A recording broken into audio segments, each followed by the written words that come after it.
Энэ хичээлээр та нүдний бүтэц, нүд хэрхэн хардаг болон харааны асуудлуудыг эрт илрүүлэн эмчлэх нь ямар ач холбогдолтой талаар олж мэдэх болно. Харах үйл ажиллагаа нь хүлээн авах, дамжуулах, боловсруулах гэсэн 3 хэсгээс бүрддэг.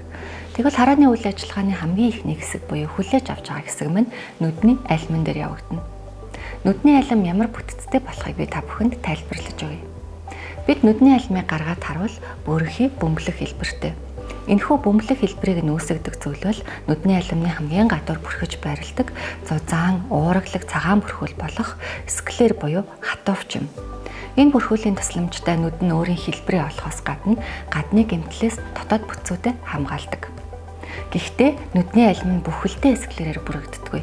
Хараанд оролцдог өмнөд хэсгийн жижигхэн хэсэг нь тунгалаг, эвэрлэг бүрхүүлээр хучигдсан байдаг.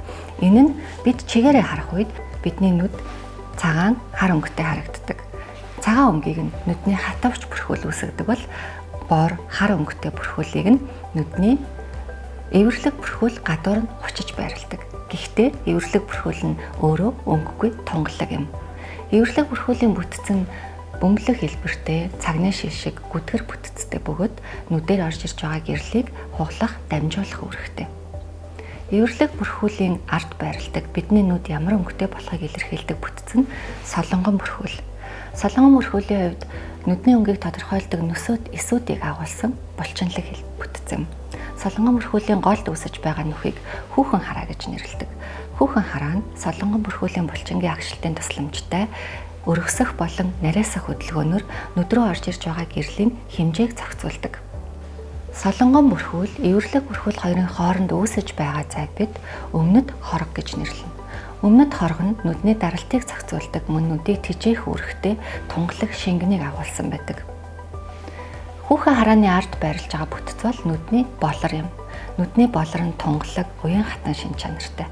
Энэхүү уян хатан шин чанарынхаа тусламжтай бид холын юм уу, ойрын ямар зүйлийг харах гэж байгаад нь туслаад фокуслах үүргийг гүйцэтгэдэг. Болор маань тойроод 360 градус нарийнхан уцалгаар холбогдсон байдаг. Юутай холбогдсон байдаг вэ гэвэл солонгон бүрхүүлийн ард байрладаг сормовслог бие гэж нэрлэгдэх булчинлаг бүтэцтэй эргэн тойрон холбогдсон байдаг. Энэхүү булчинлаг бүтэцийн өргөнд нэгдүгээрт нь өмнөд хоргыг дүүргэж байдаг шингэнийг ялгаруулна, хоёрдугаарт нь болрын уцалгуудтай холбогдоод булчингийнхаа агшилтаар болрын хэмжээг өөрчилж өгдөг.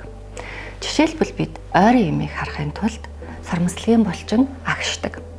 Булчин агших үед дотгошоо хумигдаж болроос татсан байсан уцалгууд тавигддаг учраас болор маань хэмжээгээрээ жижигэрч өргөнөөрөө зузаардаг. Ингээд бид ойрын зүйлийг фокуслаж хардаг. Харин холын ямыг харахад сормослогийн булчин суларч өгдөг.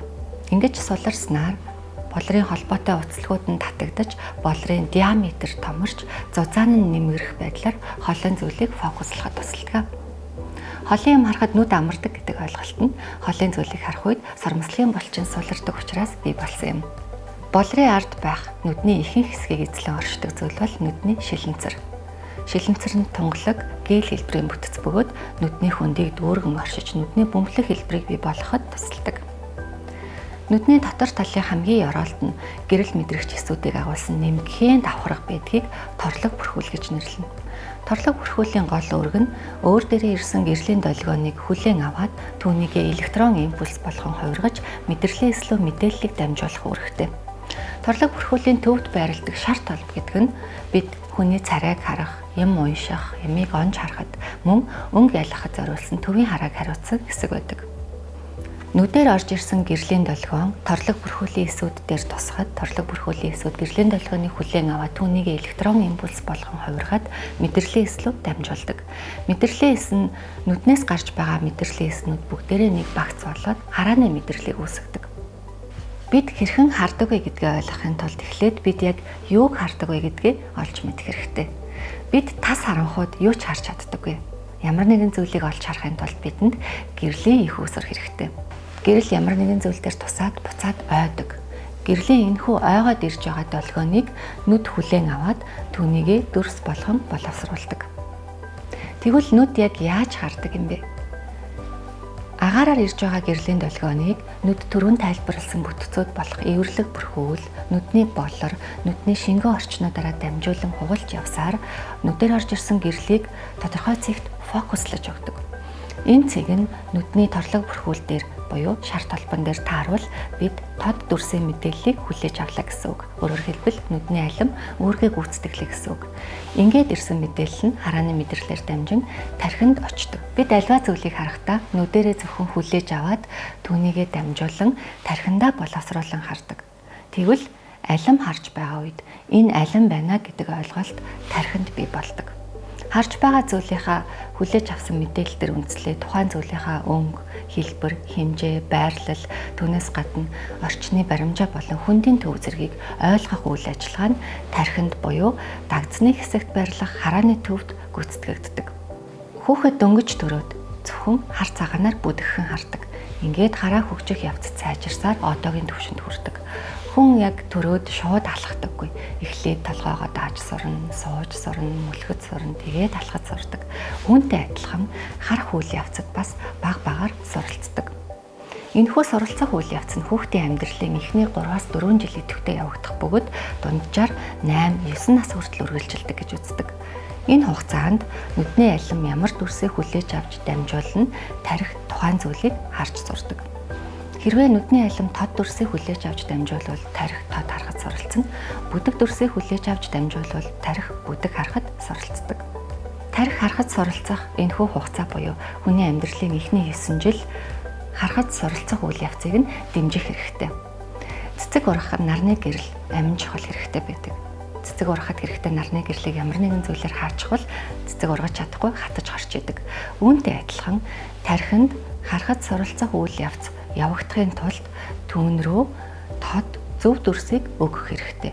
Буюу өөрөөр хэлбэл түүнийг тэжээх хэрэгтэй болдог. Ингээд хүүхдийг 9 нас хүртэл хүүхдийн харааг муудахсан ямар нэгэн шалтгаан байгаад түүнийг нийлрүүлж харах хэмжээ авч чадахгүй бол тарих харахад суралцаж чадахгүй хоцордог буюу мохос хараа үүсдэг. Мохос хараа буюу залхуунууд гэдэг нь юу вэ? Энэ нь тарих тухайн нүднээс дүрсийн мэдээллийг хүлээж авах болохыг хэлдэг буюу тарих тухайн нүдийг тоохоо болоод эхэлдэг. Жишээлбэл бид алимыг харахдаа бидний урд нэг алим байгаа боловч энэ алимны дүрс нь хоёр нүдэнд хоёуланд нь ирнэ. За хэрвээ хоёр нүд тод хардаг бол хоёр талд хоёуланд нь тод алимны дүрс ирээд харааны мэдрэлээр дамжиж явахдаа тархи руу очих замдаа харааны мэдрэл нь зөрлөх хийдэг учраас баруун нүдэнд ирсэн мэдээлэл тархины зүүн талд, зүүн нүдэнд ирсэн мэдээлэл тархины баруун талд очиж хүрдэг. За ингээд хоёр талд тод алимны дүрс тархинд ирлээ гэж бодъё. Тархи үүнийг нь нэгтгээд нэг дүрс болгож хардаг буюу өөрөөр хэлбэл 3D хэмжээсээр харж чаддаг. Залхуунууд ихэвчлэн нэг нүдэнд тохиолддог. За магадгүй баруун нүд муу хардаг бай. Баруун нүд муу хардаг, зүүн нүд сайн хардаг бай гэж бодъё. Урдаа байгаа алимыг харахад баруун нүдэнд бүдэг дүрс ирлээ. За зүүн нүдэнд тод алимны дүрс ирж байна. Ингээд зүүн нүдэнд буюу тод ирсэн дүрс маань харааны мэдрэлээр дамжаад тархины баруун хэсэгт очлоо. Баруун талд ирсэн бүдэг дүрсийг харин тарих энэ бүдэг дүрс учраас надад хэрэгцээгүй гэд хүлээж авах болчихдог буюу тухайн нүдийг залхуу нүд болгочихдог.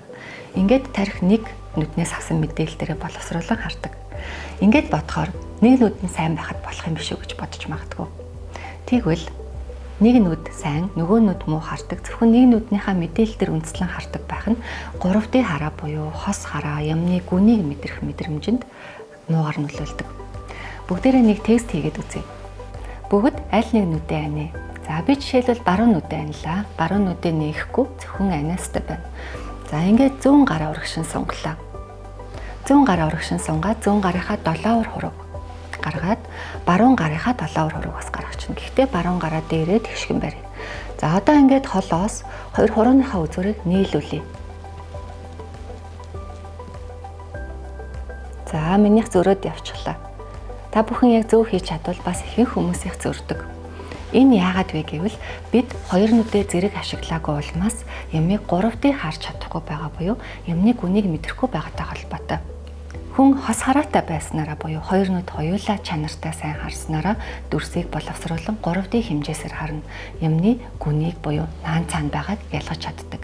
Ингэснээр бид өөрсдөө өдөр тутмын амьдралдаа аюул ослоос хамгаалах мөн хос хараа шаардсан нарийн мэрэгчлүүдийг эзэмших чадвартай болдог.